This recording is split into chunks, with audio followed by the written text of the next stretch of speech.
Hello. Thank you for joining with me. We are in the prelude of the Journey Through Course in Miracles text, and this is Right Mind, Holy Spirit, Atonement, the Miracle, Forgiveness. I'll let you read the Italian. Referring to the chart, I'll be right back. I'm going to get the chart. Referring to the chart, the arrow from the black dot, the decision maker, that goes into the world represents projection, wherein the mind chooses to project the contents of the wrong mind. The arrow on the other side of the world box that returns to the black dot is called the miracle, the name for the right-minded thought system of A Course in Miracles.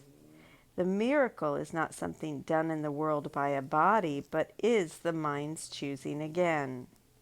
At the bottom of the right-minded box, there is a list of terms that, while these are experienced by us in the world, are simply thoughts.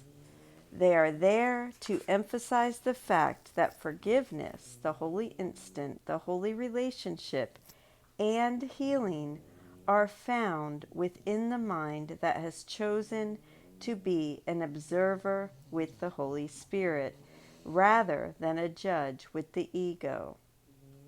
Very simply, this is the sum and substance of A Course in Miracles, helping us recognize that this world is a dream, its seeming reality having nothing to do with the world of form, what our sensory apparatus reports to us. This seeming reality rests on the mind's belief that it exists. The miracle restores to our awareness the fact that we are the dreamer. As Jesus says at one point, you are the dreamer of the world of dreams. No other cause it has nor ever will. We are the dreamer, not the world. We are not affected by other people, but by the minds having made this up. And the Course helps us to understand why we have done so. This is one of the unique contributions of Course in Miracles. A Course in Miracles makes to the history of spirituality. It not only describes the illusory nature of the world, but provides an understanding of the motivation and purpose behind it, including our need for suffering and pain, societally and individually. This recognition allows us to make a more sensible choice, which would otherwise be impossible. The role of Jesus or the Holy Spirit is nothing more or less than to help us look at the world in a different way, as the vehicle for returning to our awareness that we are a mind that has chosen wrongly and can reverse itself and make the correct choice. Thus is everything the ego wrought undone, because we have withdrawn all belief in it.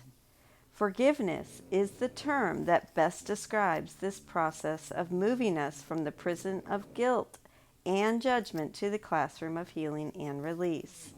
This process, in effect, reverses the ego's projection, hence the arrow returning to the mind. Forgiveness can be seen to have 3 steps. The first is the recall of the projection of guilt from the world of bodies to the mind.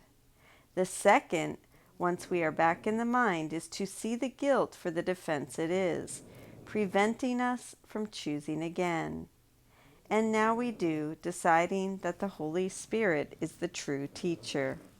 This change of mind sets up the third step, which is not a step at all, as forgiveness is complete once the guilt has been chosen against. The Holy Spirit's love is simply allowed to be itself. And I'm going to stop there today, and we will pick up and finish this section tomorrow. I thank you so much for joining with me. I love you, and I will see you then. Have a beautiful day.